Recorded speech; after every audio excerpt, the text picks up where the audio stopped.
सदा ना लगा रहे, इसलिए मैं क्या करूं, जल्दी से स्नान करूं और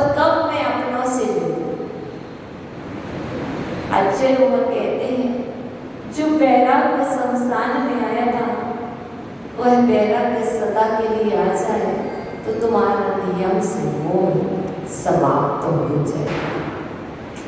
मोह को समाप्त करने के लिए और कुछ नहीं चाहिए, संसार की असारता का चिंतन करो, 12 भावनाओं का चिंतन करो, 12 भावनाओं का स्मरण करो।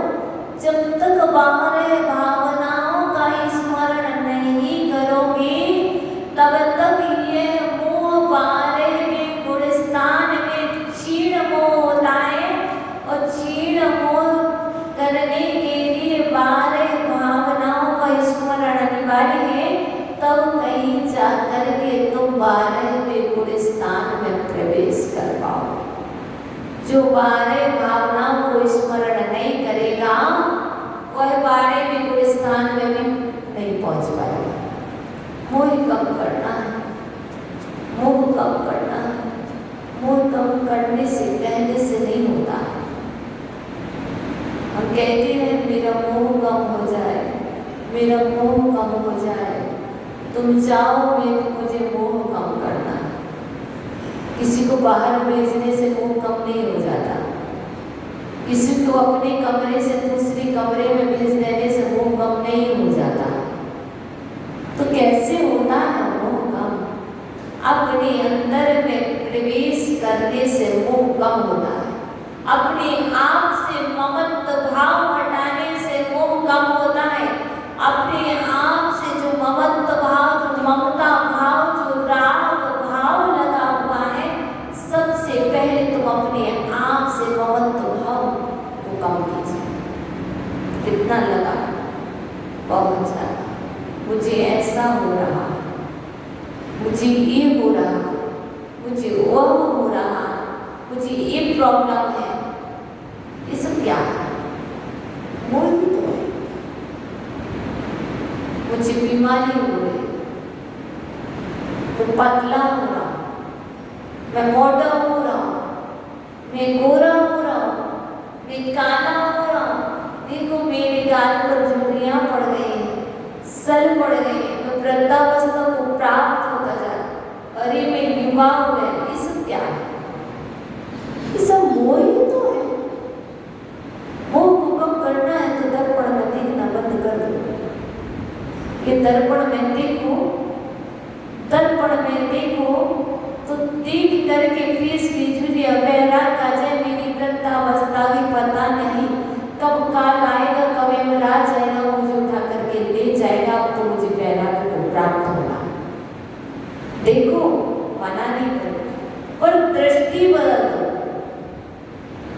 बताओ कितने लोग हैं अभी तिलक लगाया? सबने लगाया? दर्पण लगा था वहां के लिए लगा हुआ पक्का पक्का। यहाँ तक कि मंदिर में आए, मंदिर में दर्पण लगा, तिलक लगाया और तिलक लगाते हुए देखा कि सही लगा कि नहीं लगा।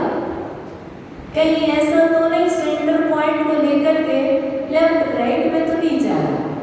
ये तो देख लिया, वस्तुतः ये नहीं देखा कि मेरे में अभी मोह भाव कितना बैठा हुआ है।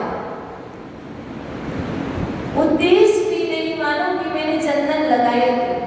मुझे अभिषेक तो करना था ना यमराज जी, मुझे अभिषेक करना था। अभिषेक करने के पहले मुझे चंदन लगाना अनिवार्य था। 9 पवित्र स्थान ओ चंदन लगाने से पवित्र हो जाते हैं। मात्र तो अभी तक तो कहाँ? वस्तुतः जिसके नाम का तुमने चंदन लगाया, किसके नाम पर लगाया? किसके नाम पर लगाया? चंदन लगाया क्यों? लगाया कहाँ? आज्ञा चक्र पर। चंदन कहाँ लगाया? आज्ञा चक्र पर। क्यों? पूजा करने। किसके नाम का लगाया? बता दो भाई। चंदन लगाने वाले बुद्धि का विकास किस लिए चंदन लगाया? शीतलता प्रकट करने के लिए चंदन लगाया। अच्छा एक बात बता दो माता, तुमने ये तिलक किसके नाम का लगाया? आपके जो माथे पे जो बिंदी लगी है वो किसके नाम की लगी? बोलने ही मेरे पति के नाम की बिंदी लगी, लगी कि नहीं? तुम्हारी ये बिंदी कब तक है? जब तक तुम्हारे स्वामी है तभी तक तुम्हारा सौभाग्य है ना। सौभाग्य का प्रतीक आप मान रहे हो, पर कब तक सौभाग्य? जब तक तुम्हारे स्वामी है तभी तक ये तिलक है। ऐसी ही जब तक जिनेंद्र भगवान तुम्हारे हैं तब तक तुमने जिनेंद्र भगवान के नाम का तिलक लगाया। हे भगवान, मैं दिन भर ना जाने किसकी आज्ञा से चलता रहता हूँ, आज मैं आकर के आपकी साक्षी में ये आपके नाम का आज्ञा चक्र पर तिलक लगा रहा हूँ कि मेरा यह माता, मेरे यह मस्तिष्क आपकी आज्ञा से सदा संचालित रहे, ताकि मैं अपना कल्याण कर सकूं। इसलिए नहीं लगा कि सीता का मिले, उसके पीछे का रहस्य, उसका उद्देश्य क्या है? हे भगवान, आपकी आज्ञा को माथे पर रख करके, आपकी आज्ञा को मस्तिष्क पर शिरोधार्य करके अब जो भी बोलूंगा आपके अनुरूप बोलूंगा। मोह कम करना अच्छा लगता है इसलिए तिलक लगाया ना। मैंने तो इसलिए तिलक लगाया क्योंकि जिनेंद्र भगवान की आज्ञा मेरे ऊपर सदा बनी रहे। जिनेंद्र भगवान की आज्ञा है, क्या आज्ञा है? जो भी बोलो, जब भी बोलो, हित मित प्रिय बोलो। जिनेंद्र भगवान की आज्ञा है, जब भी चलो देख करके चलो। जिनेंद्र भगवान की आज्ञा है, जब भी सोचो अच्छा सोचो। जिनेंद्र भगवान की आज्ञा है, जब भी भोजन करो शुद्ध सात्विक भोजन करो। जिनेंद्र भगवान की आज्ञा है, किसी के विषय में कुछ कहना हो, कुछ करना हो तो मान प्रतिष्ठा रख करके कुछ नहीं करना, सेवा भाव को धारण करके मदद करना। ये चंदन लगाया है तुमने, और चंदन लगाने वालों, कहाँ की व्यवहार नए से जिसने चंदन लगा लिया है उसके मस्तिष्क में बाहर शीतलता हो गई, बाहर के साथ साथ अंदर में शीतलता आ जाए। जब जीवन में शीतलता आएगी तो दूसरी के प्रति भाव कैसा होगा? शीतल ही होगा। जब चंदन बाहर में शीतलता दे रहा है तो अंदर में का क्रोध समाप्त हो गया होगा। इसलिए क्रोध मत करो, जिनेंद्र भगवान की आज्ञा है। क्षमा को धारण करो, मान मत करो, क्रोध मान मत करो, मार्ग को धारण करो, मायाचारी मत करो, आर्जव को धारण करो, लोभ मत करो, संतोष को धारण करो। जिनेंद्र भगवान की आज्ञा है, और आप जिनेंद्र भगवान की आज्ञा से चल रहे हो तो अभी बहुत देर के लिए अहम भाव को साइड में रख दीजिए। जब तक ये अहम रहेगा, मैं रहेगा, तब तक मोह नहीं जाएगा। मोह को घटाने के लिए अहम का भी त्याग करना अनिवार्य है। जब तक अहम भाव अंदर में विद्यमान रहेगा तब तक हम अपना भला नहीं कर पाएंगे। मैंने ऐसा किया, मैंने ये किया, मैंने दान दिया, मैंने पूजा की, मैंने पूजा का जल भरा, मैंने अभिषेक किया, मैंने व्यवस्था संभालता हूँ, मैं व्यवस्था पकड़ूं, सब क्या अहंकार। कहो ना भगवान के सामने आकर के, हे त्रिलोकीनाथ, हे जिनेंद्र देव, मैं आपका दास हूँ, मैं सेवक हूँ। उस दासता का फल कि मुझे अपने जैसा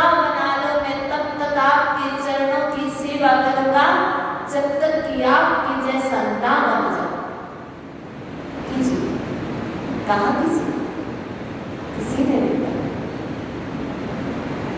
मैं सच्ची बात कह रही हूँ, एक क्षेत्र मैंने ऐसा देखा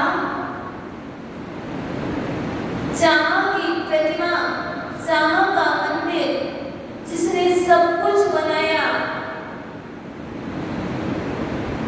उसके अंदर में मोह भाव नहीं था। पूछा गया ये मंदिर किसने बनाया, इस मंदिर का स्वामी कौन होगा। आपके जाने के बाद किसी पर्सन ने एक मंदिर बनाया, पर्सनल व्यक्ति ने मंदिर बनाया बहुत बड़ा। पूछा गया ये मंदिर का स्वामी कौन होगा, ये मंदिर किसका है। तो कहा ये मंदिर उसका है, ये मंदिर मैंने नहीं बनाया, मैं इस मंदिर का दास हूँ, और जो इस मंदिर की सेवा करेगा मैं उसका दास रहूंगा। उसने क्या लिखवाया मंदिर पर, नाम नहीं लिखवाया कि श्रीमान जी मैंने मंदिर बनाया। कहाँ की बात कर रही हूँ, देख लेना जाकर। खजुराहो पर्यटक स्थल है, खजुराहो, वहां पर ही मंदिर में लिखा हुआ जिसने यह मंदिर बनाया उसकी प्रशस्ति है, जो इस मंदिर की सेवा करेगा, पूजा करेगा, मैं उसका दास रहूंगा।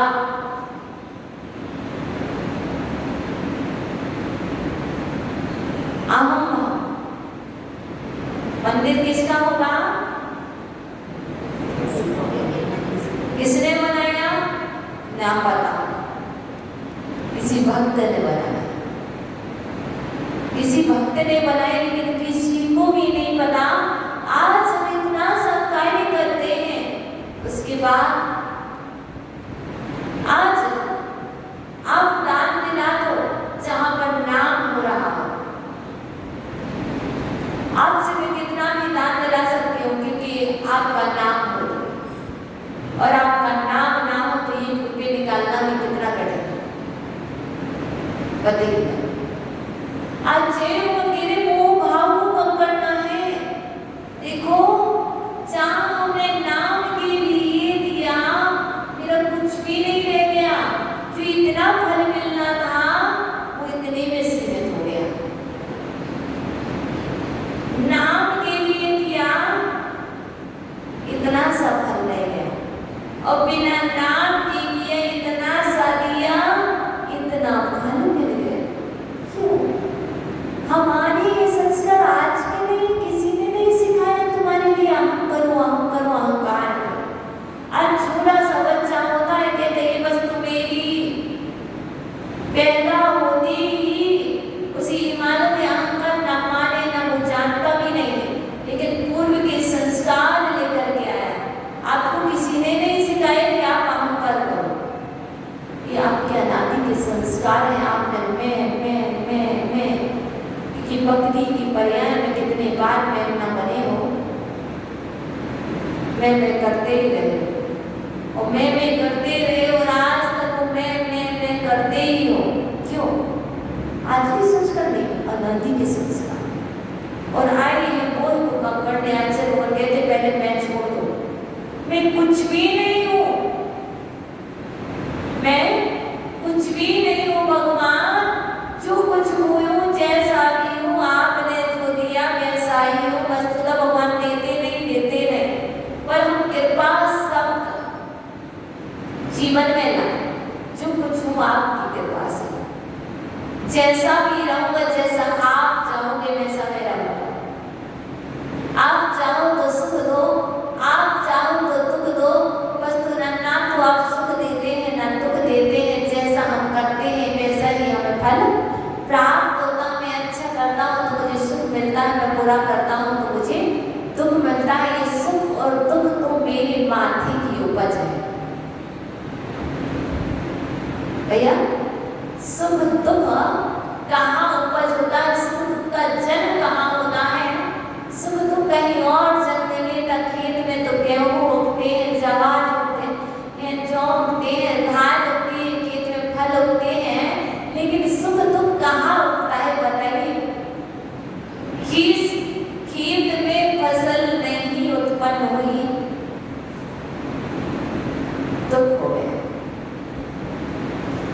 खेत में फसल अच्छी आई, सुख उत्पन्न हो गया। बताइए उससे क्या प्रयोजन था? कोई प्रयोजन था? वस्तुतः सुख दुख खेत में नहीं उत्पन्न हुआ है। सुख और दुख तो हमारे मस्तिष्क में उत्पन्न हो गया है। हम सोच लेते कि उस खेत में फसल आने से मुझे कुछ नहीं होने वाला, आज आ जाए तो मुझे ना सुख होने वाला था ना दुख होने वाला था। वस्तुतः हमने जैसे सोच बना ली, जैसा इस मस्तिष्क को डाइवर्ट कर लिया, वैसे ही हम सुख का अनुभव कर रहे। लोग हमसे पूछते, बताओ माता जी नसिया कैसी है? बताओ माता जी नसिया वाले कैसे? अच्छा माता जी बताओ रेवाड़ी वाले कैसे?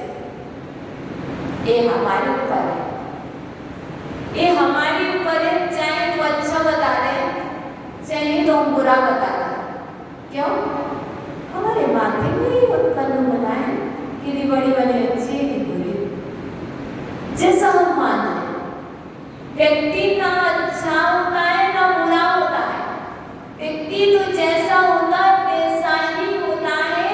उसके जो विभाव है, जो गुण है, हम उसके गुण देखने लग जाए तो व्यक्ति भी अच्छा है, वस्तु स्थिति भी अच्छी है, और रेवाड़ी भी अच्छी है, रेवाड़ी वाले भी अच्छी है, और नसिया भी अच्छी है। गुण देखें तो, और हम इनके अंदर के दुर्गुण देखने लग जाए, पूरे दिन वही देखें या गुण देखें कि बात चलेगी। रेवाड़ी वाले बोले हैं, सुनते भी नहीं है, नसिया वाले अच्छे नहीं है, कैसे चलेंगे? ये सब कुछ हमारे अंदर में भी उत्पन्न होता है। तो आश्चर्य होने के लिए मोह कहीं बाहर में उत्पन्न नहीं हुआ। माता जी कह रही कि मूल से प्यारा प्याज होता है, प्याज प्यारा नहीं होता है। इस माथे में, इस मस्तिष्क में उत्पन्न हो गया है कि इस वस्तु से मुझे राग है। जब तक अपने मस्तिष्क में उत्पन्न ना हो तब तक कोई राग होने वाला नहीं है। बताइए, वस्तु प्यारी नहीं होती है, हम वस्तु से प्रभावित हो जाते हैं, इसीलिए वो वस्तु हमारे पास आ जाती है। आप प्रभावित ना हो, मोह घटेगा। मोह को घटाने के लिए आपको उपादान को मजबूत रखना है। जब तक आपका उपादान कारण मजबूत नहीं है तब तक आप सबसे प्रभावित हो जाएंगे। बताइए किस किस से प्रभावित हुए? शांतिनाथ जी से प्रभावित हुए तो प्रशस्त भाव, शुभ भाव। शांतिनाथ जी से प्रभावित हुए तो नसिया आए। यदि शांतिनाथ जी से प्रभावित ना होते तो नसिया आते क्या? यहाँ होना था। अच्छी चीजों से प्रभावित हुए, गुणों से प्रभावित हुए। शांतिनाथ जी के गुणों से आप प्रभावित हुए, इसलिए क्योंकि शांतिनाथ जी जैसे गुण हमारे अंदर में आ जाए। कौन कौन से गुण? शांतिनाथ जी कौन कौन थे? चक्रवर्ती भी थे, कामदेव भी थे, और तीर्थंकर भी थे ना? सोचिए, आप चक्रवर्ती बनना चाहते हो? चाहते तो क्योंकि तीर्थंकर बनना है, और तो अभी चक्रवर्ती बनना चाहते थे। एक काम कर लो, कुंद स्वामी कह रहे ब्रह्मचर्य व्रत ले लो, ब्रह्मचर्य व्रत ले लो आजीवन,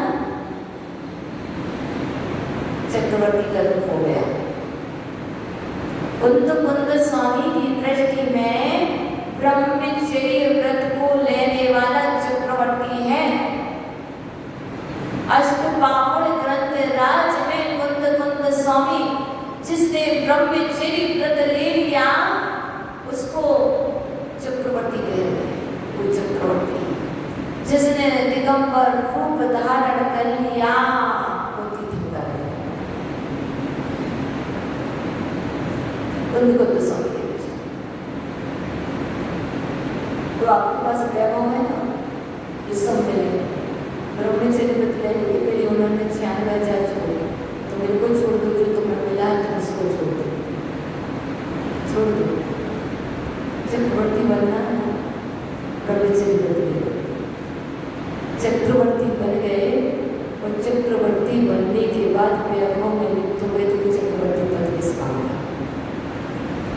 चक्रवर्ती पद मिला, बिना मुनि बने,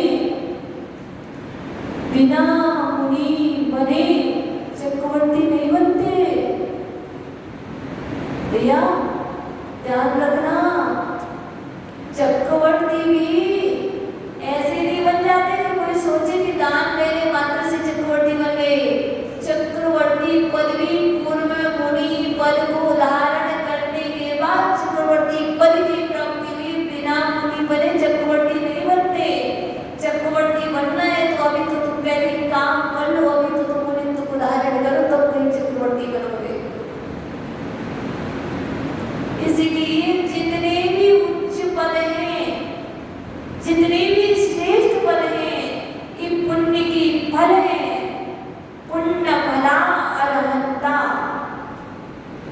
या पुण्य फला अरहंता।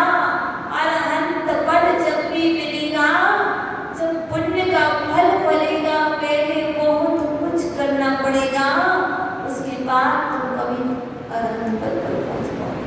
अभी तो बहुत दूरी, बहुत कोसों की दूरी, कई कोस दूर हुआ कभी उससे। अभी तो मात्र एक काम करो, मोह को घटाने का उपाय करो, और मोह को घटाने का उपाय सिर्फ एक ही है, आंखें बंद करो। माता जी आंखें बंद करने से मोह बढ़ जाता? जी नहीं, आंखों के साथ साथ अंदर के विचारों में भी परिवर्तन हुए, मन में भी परिवर्तन लाए। आंखें बंद हो गई हैं, खिड़की दरवाजे बंद हो चुके हैं, हो गए ना? खिड़की दरवाजे बंद कर लिए, बाहर की आवाज नहीं आ रही, अब अंदर की आवाज में ये विचार लाए, मुझे मोह नहीं करना है। लोग कहते हैं मुझे मोह नहीं करना, लेकिन कैसे? ऐसा चिंतन मत करना कि मेरा कोई नहीं है। लोग कहते हैं मेरा कोई नहीं है, मैं अकेला हूँ, मैं अकेला हूँ, मैं अकेला हूँ, मेरा कोई नहीं है, मेरा कोई नहीं है, मेरा कोई ध्यान नहीं रखता है, मेरा कोई ध्यान नहीं रखता हूँ, मैं सबका ध्यान रखता हूँ, मैं सबका ध्यान रखता हूँ, पर मेरे लिए कोई ध्यान नहीं देता है। ये चिंतन नहीं करना, आंखें बंद कर लिए, खिड़की दरवाजे बंद कर लिए, अब उसके बाद चिंतन में कुछ और चलाना है। अभी तक मैं रागी द्वेषी था, अब मैं राग द्वेष का अंत करता हूँ। राग द्वेष रहित तो हम, जैसे अपने खिड़की दरवाजे बंद किए, मतलब जैसे कान हुए और आँख हुए, मुख हुआ, इसको आँखों को बंद किया तो कानों से बाहर की सारी आवाज बंद कर देना, कुछ और नहीं सुनना, सिर्फ वही सुनना जिससे मोह बढ़े। अपन ने बंद किया और विचार क्या करना, मन में चिंतन करना, राग द्वेष रहित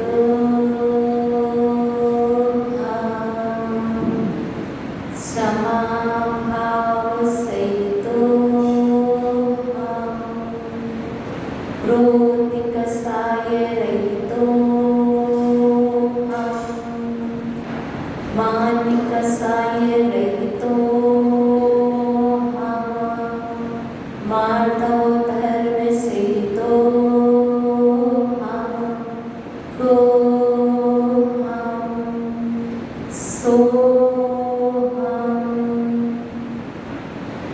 खिड़की दरवाजे बंद किए तो मन में क्या, बाहर का नहीं सुनना, फिर भी अंदर में क्या कर रहे हैं, कुछ ना कुछ चल रहा है। क्या चलाओ? आप और आपके परमात्मा, डायरेक्ट संबंध दोस्त, आप और आपके भगवान, और भगवान नहीं तो आप और आपकी आत्मा। मैं कौन हूँ? को हम, कहा अहम, कहा प्लस अहम इक्वल टू को हम। मैं कौन हूँ? कहा मतलब कौन, अहम मतलब मैं कौन हूँ? मैं कौन हूँ? अपन ने कहा ना, को हम,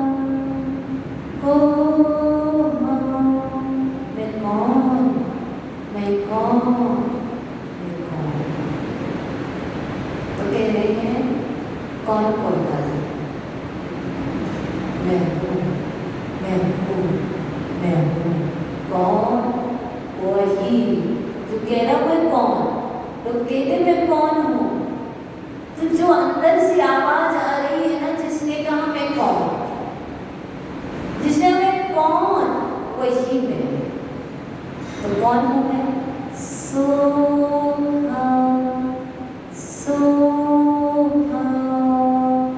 मैं वह, मैं वह, मैं वह मैं, वह मैं। कौन मैं?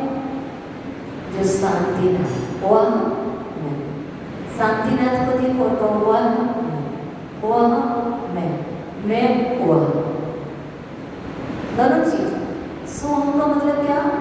सहा, वह। अहम मतलब मैं। शांतिनाथ जी को देखो तो वह मैं, वह मैं, वह मैं। आंखें बंद की ना, सिर्फ दो को ही देखना, वह मैं, वह मैं, वह मैं। और फिर अपने को देखना, मैं वह, मैं वह। मतलब मैं शांतिनाथ जैसा हूँ और शांतिनाथ मैं ही हूँ, कोई दूसरा नहीं है। मेरे अंदर में ही शांति है, मैं ही शांतिनाथ हूँ।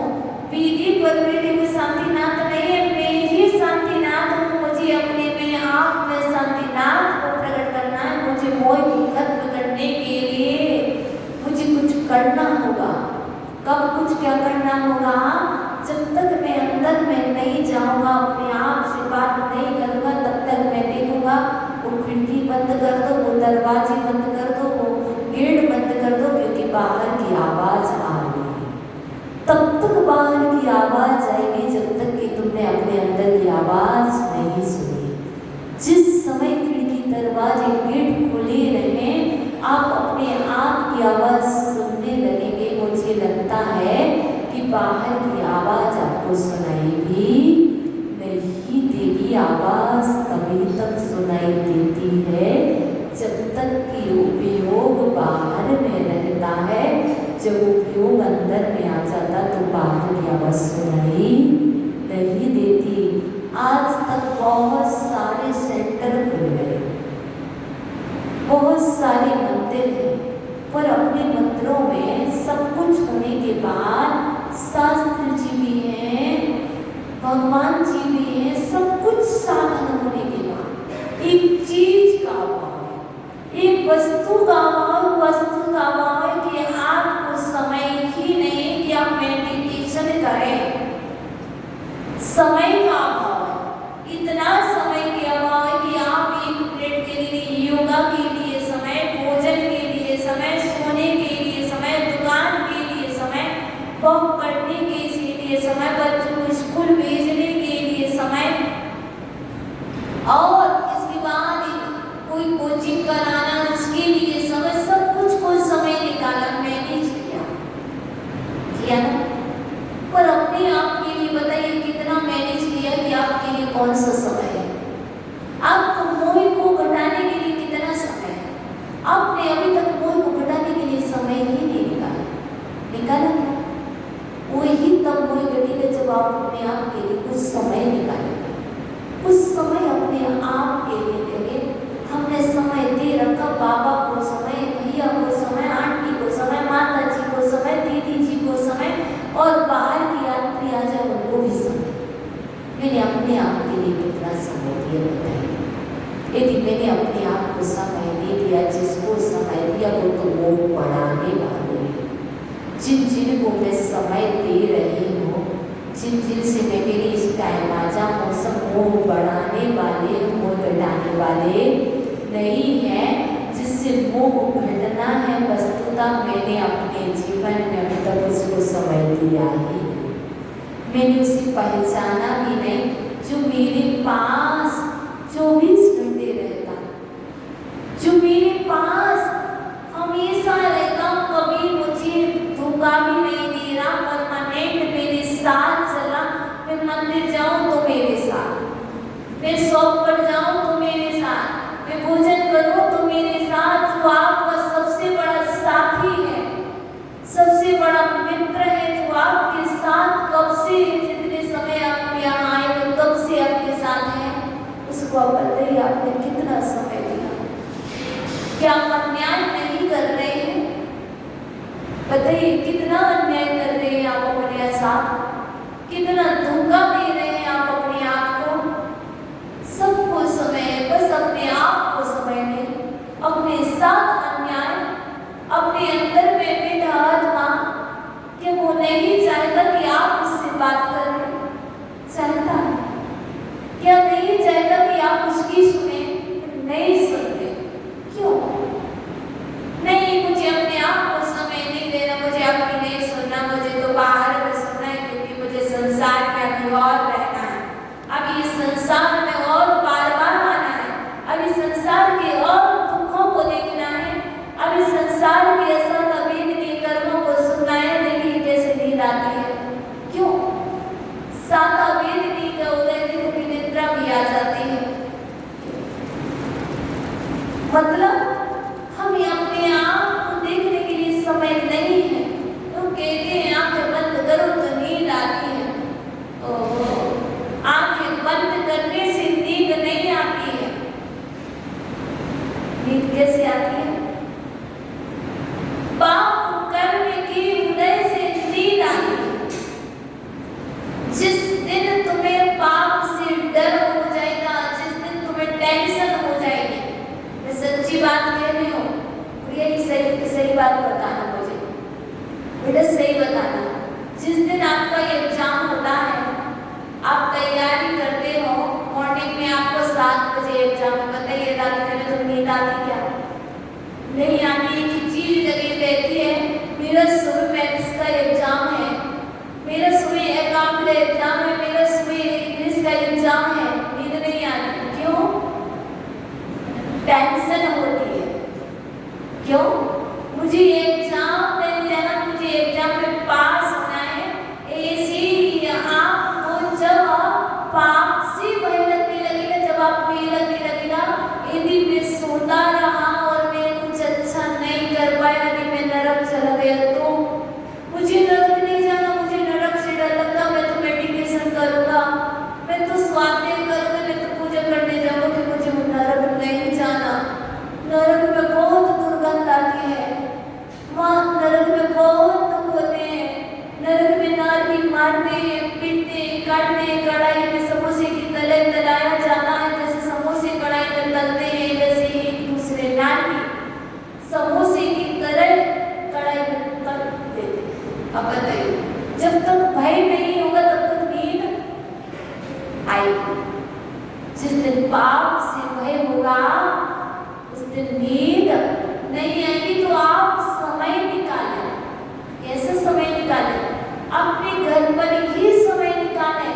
5 मिनट मुझे किसी की नहीं सुनना, चाहे बच्चा हो, चाहे बेटा हो, चाहे बेटी हो, चाहे बीवी हो, चाहे कोई भाई हो, बहन हो, दादी हो, माँ हो, कोई भी हो, मुझे ना किसी की नहीं सुनना। 5 मिनट, 5 मिनट तो मुझे अपने आप से बात करनी। क्या? सिर्फ 5 मिनट।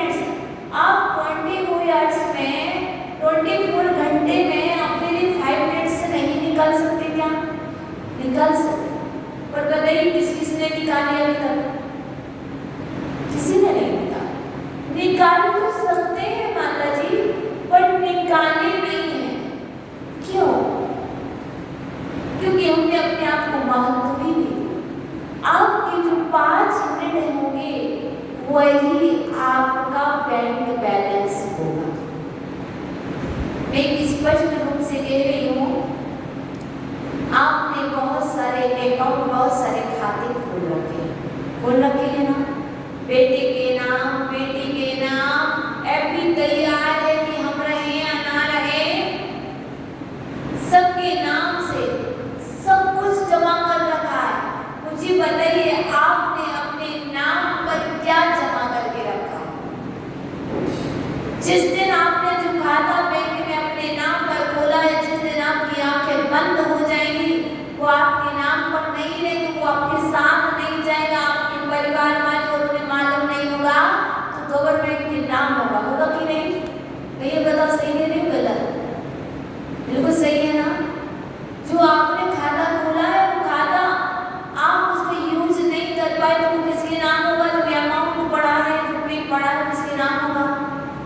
यदि परिवार के नॉलेज में होगा तो वो भोगेंगे, यदि नहीं होंगे तो सरकार के खाते में।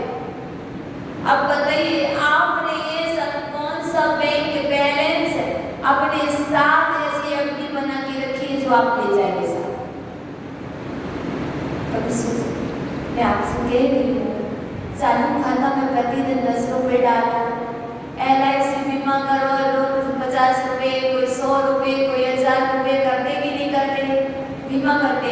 ऐसे ही मैं कह रही हूँ प्रतिदिन आप 5 मिनट्स, मैं अधिक नहीं मांग रही हूँ, मुझे कुछ मिलने वाला नहीं, आप 5 मिनट्स अपने लिए दे दें, मुझे कुछ नहीं मिलेगा, आपने 5 मिनट्स अपने लिए निकाले और उसमें आपने अच्छे विचार किए, परमात्मा को याद किया, अपने हित के विषय में सोचा, आपने बहुत सोचा और उस 5 मिनट्स में जो पुण्य का संचय हुआ वह आपका खाता खुल गया और प्रतिदिन 5 मिनट्स करके जितना पुण्य का संचय किया वो आपका होगा, वो आपके साथ जाएगा, ना तो परिवार के लोग साथ जाएंगे, ना जो आपने प्रॉपर्टी जो भी आपने रखी है कुछ भी साथ नहीं जाएगी।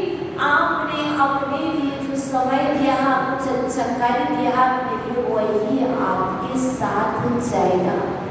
इसलिए आप कुछ मिनट से निकालें। कैसे निकालें माता जी? समय एक काम करना, 5 मिनट्स अपने सोने में से माइनस वाले, मैं 5 मिनट्स पहले सो जाऊंगा और 5 मिनट्स पहले उठ जाऊंगा। ठीक है, सुबह नींद नहीं खुलती तो एक काम करना, सोने के पहले 5 मिनट्स हम तो जा रहे शांति में रूम में बैठ के मेडिटेशन करेंगे, अपने विषय में सोचेंगे, शांति से बैठेंगे, अपने आप को देखेंगे, फिर बाद में 5 मिनट्स बाद सो जाना। आप किसी न किसी तरीके से एडजस्ट करें और निकालें, क्योंकि समय मिलता नहीं, निकालना पड़ता है। इसलिए जब घर में मेहमान आ जाते हैं तो लोगों के पास कितना समय मिल जाता, यहाँ रूटीन में नहीं है, वो 2 दिन के लिए कोई मेहमान आ जाए घर तो समय नहीं सकता। इसलिए आप अपने मोह को कम करने के लिए आज से बहुत कहते हैं, बस अपने आप को देखना प्रारंभ करो, जो कार्य कभी नहीं किया वही कार्य करो। ऐसा कौन सा कार्य है जो आज तक नहीं, कौन सा कार्य जो आज तक नहीं किया? आज तक आपने यही कार्य नहीं किया कि अपने आप को नहीं देखा, आज तक आपने हाथ के ऊपर हाथ रख के नहीं बैठे, हाथ को नीचे करके बैठे, हाथ को ऊपर करके बैठे, हाथ को जोड़ करके बैठे, अभी तक हाथ को हाथ पर रख करके नहीं बैठे, कुछ विचार नहीं किया, अभी तक सिर्फ चिंता की है, कल क्या होगा, परसों क्या होगा, कुछ नहीं होगा, जो मेरे भाग्य में होगा मुझे मिलेगा, मुझे आगे के पीछे की कोई चिंता नहीं करना, मुझे प्रेजेंट में वर्तमान में जीना। कल क्या होगा पता नहीं, किसी को नहीं पता, परसों क्या होगा कुछ भी नहीं पता, मैं तो आज सुखी हूँ, मुझे आज जीने दो। कल की चिंता मत करो, कल की चिंता करेंगे तो कल की चिंता में आज जो सुख मिला उस सुख को भी नहीं भोग पाएंगे। भोग पाएंगे क्या? नहीं भोग पाएंगे। इसलिए कल की चिंता मत करो कि बच्चों के लिए कल क्या होगा, कोई चिंता नहीं करो, उनका पुण्य होगा तो उनके पास सब कुछ होगा। आपका पुण्य था, आपके पास सब कुछ है। यदि आप कहें कि हमें दुकान पर बैठना पड़ता है तो 2 चीजें ध्यान रखिएगा, पैसा दुकान पर बैठने से नहीं आता, पैसा दुकान पर बैठने से नहीं आता, पैसा पुण्य से आता है। एक व्यक्ति सुबह से दुकान पर बैठा है, पुण्यहीन है, सुबह से बैठा है, शाम तक बैठे बैठे उसने मात्र 1000 रुपये कमाए, मात्र 1000। अब जब वो घर आया उसने देखा कि मैंने इतना सामान बेचा है, उसके बाद देखा कि उसके पास 85 रुपये की कमाई थी। वस्तु भी तो दी, दुकान पर बैठ के सामान दिया कि नहीं दिया? ऐसे बैठे रहे क्या? यदि तुम्हारा पुण्य होगा तो 5 मिनट के लिए जाओगे, सब खोलोगे, पुण्य होगा। जो दिन भर में बिक्री होने वाली थी, यदि तुम्हारा पुण्य होगा तो कितने भी लेट जाओगे और एक ग्राम में ऐसा तुम्हें मिलेगा कि जितना दिन भर बैठने के बाद प्रॉफिट होने वाला था, लाभ होने वाला था, वो 1 सेकेंड में, 5 मिनट में, 1 घंटे में हो जाएगा। इसलिए पुण्य पर भरोसा रखो। इस पर पुण्य पर भरोसा रखो। मेरे पुण्य में होगा तो कोई नहीं ले ना सकता है। तीर्थंकरों का पुण्य था, तीर्थंकर पैदा भी नहीं हो, घर में रत्न बरसने लगे। किसने बरसाया? बताओ, रत्न किसने बरसाया? पुण्य ने कि पाप ने? और घर में रखा सोना अंगार का रूप ले रहा, बताओ किसने दिया? सोना को आप किसने बनाया? पाप ने। तो हम पुण्य कार्य करते जाएं, पुण्य बढ़ेगा तो सब कुछ अच्छा होगा, और पाप बढ़ेगा तो अच्छा भी बुरा ही होगा। इसलिए आपको सिर्फ इतना ही कहेंगे, मैंने एक बालक का नाम सुना है, बताया भी था शायद, एक नन्हा सा बालक 12 वर्ष का, बिना की बात कर रही हूँ अगर सुन लेना। एक नन्हा सा बालक 12 वर्ष का, विमल सागर जी महाराज उस नगर में आए, बीना शहर में आए, और वो बालक महाराज सबका कमंडल लेकर के बिहार में चलने लगा। और विमल सागर जी महाराज पूछते, बेटा तुम्हारे पिताजी का नाम क्या है? बालक कुछ भी नहीं बोला, उदास होगा, बोला कुछ भी नहीं। थोड़ी देर बाद विमल सागर जी महाराज पूछते, बेटा तुम्हारी माँ का नाम क्या है? बालक रोने लगा और क्या बोलने लगा? तो मैं माता च पिता तुम्हें। उसने हिंदी में बोला था, आप ही मेरी माँ है और आप ही मेरे पिता हैं। अब जब ये बात अजय मोहन विमल सागर जी महाराज से बोली, तो अब कुछ बोलेंगे कि नहीं बोलेंगे? जब आपने कह ही दिया उस बालक ने कि आप मेरी माता हैं, आप ही पिता हैं, विमल सागर जी महाराज समझ गए इस बालक के माता पिता नहीं है इस दुनिया में। उस बालक से पूछा, 3rd क्वेश्चन था, आपके घर में और कौन कौन है? विमल सागर जी महाराज। तो और बालक कहता है, महाराज साहब, महाराज श्री, मैं और मेरे से छोटी 3 बहनें, मैं और मेरे से छोटी 3 बहनें, और कोई नहीं है उस बालक के घर में, ना माता है ना पिता, और वो बालक के घर में 3 और बहनें। अब विमल सागर जी महाराज के अंदर और क्वेश्चन जागेगा कि नहीं? जब आप ये चीज सुनेंगे तो आपके अंदर भी जिज्ञासा पैदा होगी। तो 4th क्वेश्चन महाराज का होता है, बेटा क्या करते हो?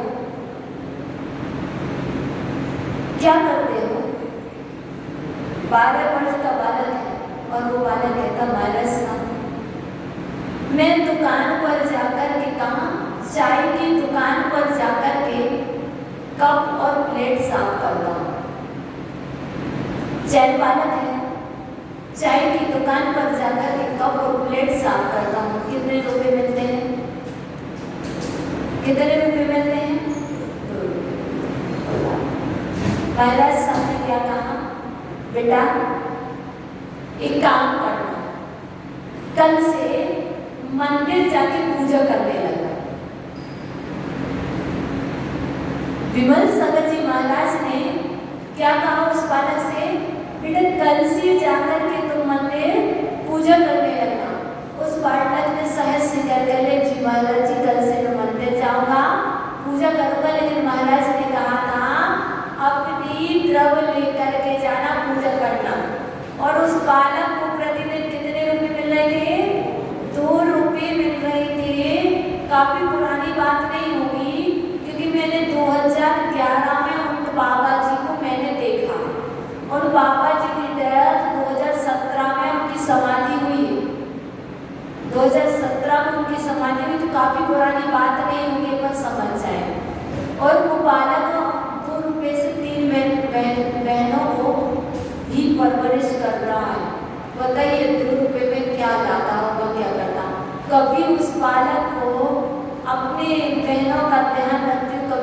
का भोजन होता तो कभी शाम का नहीं होता, कभी दोनों टाइम का भोजन हो जाता।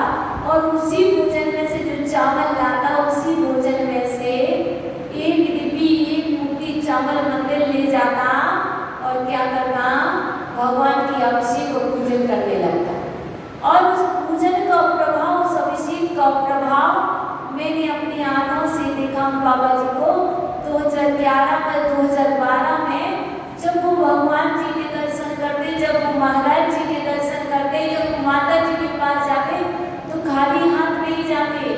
जब भी वो जाते तो हाथ में मुट्ठी भरते स्वामी के वो चांदी के पुष्प चावल रत्न जवाहरात लेकर के दर्शन करते।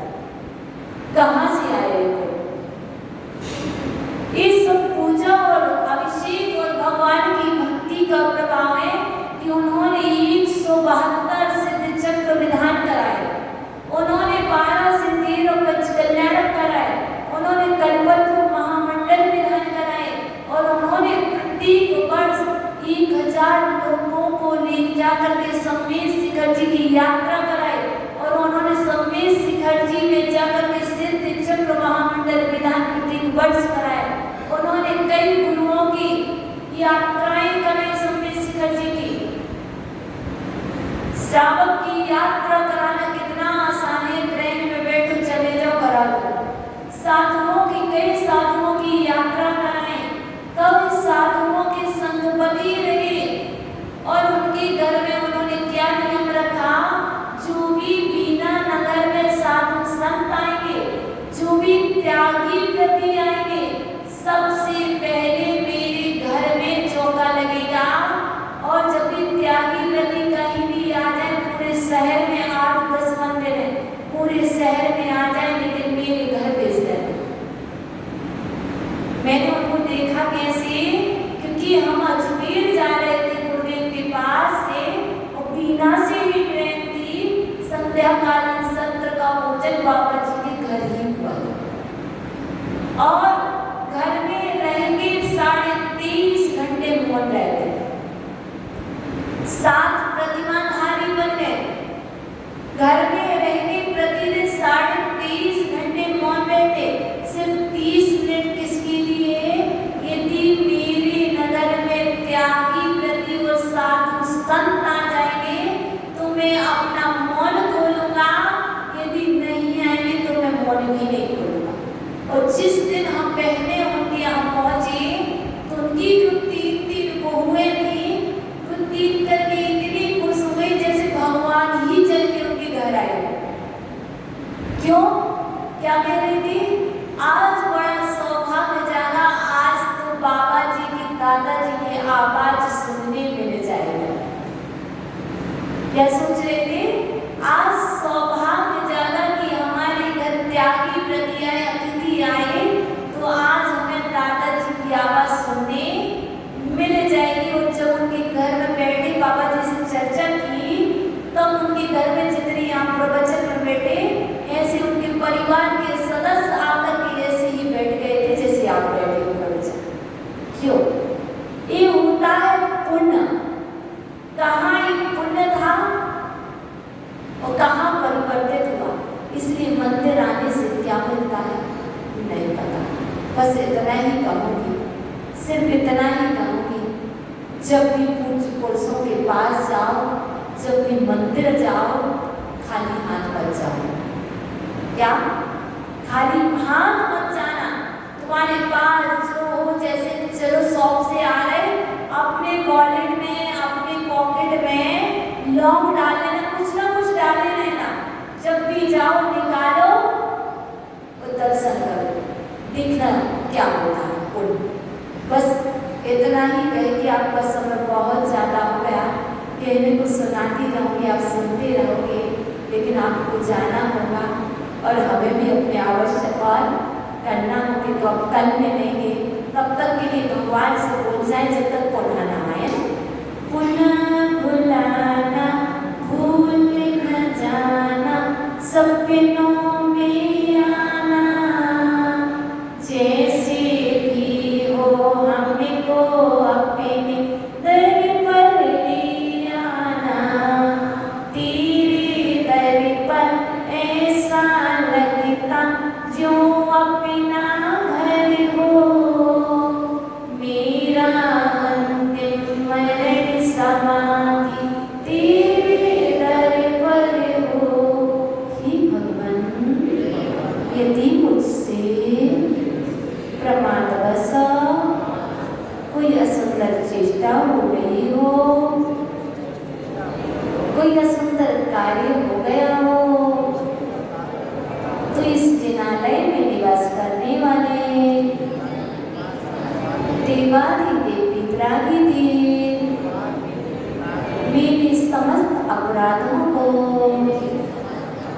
क्षमा करें, क्षमा करें, सद्बुद्धि दें। नमोस्तु भगवान, नमोस्तु अच्युत भगवान। आपस में खड़े हो जाओ, मैया